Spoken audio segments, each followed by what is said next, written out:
Hello everyone. I thought on the basis of the demonstration on the staff meeting the other night, it would be useful for me to put together a tutorial for Spiral for those of you that would like to try it, but perhaps would like to see it in action from both of the teachers and the students' perspective.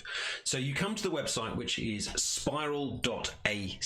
It's not a .com or a .co.uk like most other websites you might have come across. And then if you don't have an account already, you will need to click sign up, and you can sign up with a Google account, or you can create your own username and password. I've used my own Google account. Once you go in, and I can't show you this because I've already done it, it will ask you whether you are a teacher or whether you are a student, and it will then remember that option. And once you are in, you'll get to a screen that looks a little bit like this. If it's your first time logging in, it will probably then show you a preview of all of the things that Spiral can do. I think if I remember, there were 4 slides that you can go through. You can skip them or you can have a look at them, but having a look at them might be a good idea. In the future, I might put some tutorials together on some of these other ideas here, the Quickfire, Discuss, Team Up and Clip, but I'm just going to focus on the Quickfire LITE for today to show you what was shown in the meeting the other day and how you can set it up. So I'm going to click Launch Quickfire LITE. It's going to ask you for a class you wish to assign. Now, some schools use Google Classroom and we don't. If you had Google Classroom, you can just import it, but you'll just press this button here that says add a class.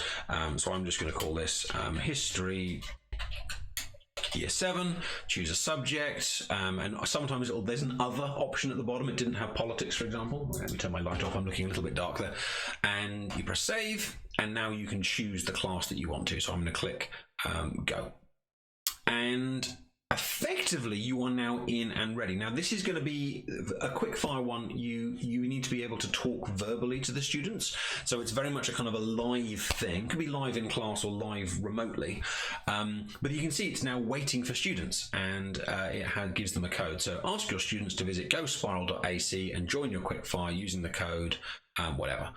So you can give them out this link, give them that code, and what it will look like for the student is something a bit like this. I was just playing with it earlier. So the student will go to gospiral.ac.uk. They will put in the code they've been given, which is EMN. Let's just put this in, ENMMW, and they press enter. And it will say you're about to join this thing, and they can either log in and register, or they can just put in their own little one. So I'm going to call myself Simi, the student today, and you can see there's no title here, and they have this like list of classes. So just in case there is more than one activity going on or more than one class going on from their account, like say they had an account and there was something going on in history and English, they would then have to choose the right one. So this is quite handy for them to make sure they get onto the right place. So it says there's an ongoing activity, or I can just start here. Either way, they can find their way in. So what the student sees is something like this: pay attention to your teacher to hear the question, and there's a box for their answer, which they can't click in yet because the teacher hasn't yet done it. So this is what the teacher can see. So the teacher will see a list of the students that are logged in down here. Your students' devices are locked. Press go when your students are ready to respond. So at this point, you need to ask them your question. So what do you think of these lessons? And then you press go. And you'll notice here that when you press go on the teacher account on the left, the students' accounts burst into life. I really like your lessons. Submit.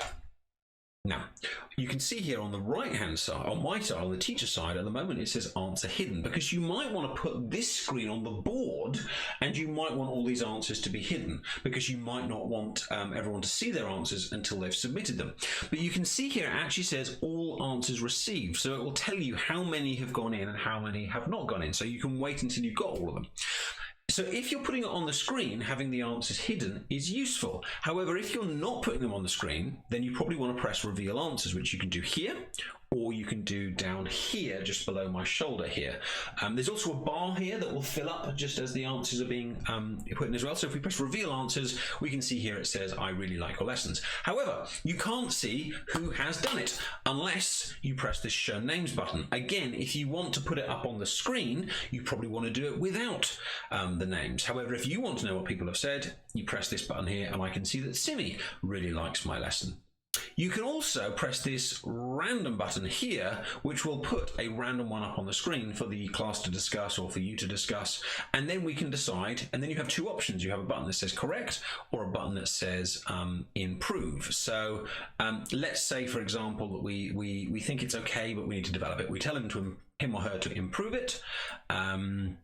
And perhaps we have to tell him what he wants to do. So I really like your lessons. They have useful formative assessment strategies. Submit again. It pops back up onto the left hand side, and this time the teacher might write correct, and it pops back on the student to go, oh, I've got a little star. However, the student can still edit it and improve it if they wish, on the basis of what else they see. There's also, lastly, there's a button down here that says exit ticket, which tells them roughly how many answers they've answered, what the student's feedback was. So let's say the student had a great time and they say, I feel confident, they press that, the teacher then knows how they're doing. So the exit ticket is an opportunity for them to give you some feedback on how they're feeling on this topic, and it's also a chance for them to see how many questions they got a kind of like a yep, this is good on. And then if you want, you can resume the session or you can end the session as the teacher wishes. So hopefully that gives you an overview into Quickfire LITE, which is one part of the Spiral kind of library. If you're interested in seeing some of the other ones, then have a play yourself, or let me know if you'd like me to make some more tutorials. I hope that was useful. It is I agree with the meeting the other night. It is a fabulous tool with lots of possibilities and a nice interactive, fun way of finding out how much students are learning. Take care. Bye bye.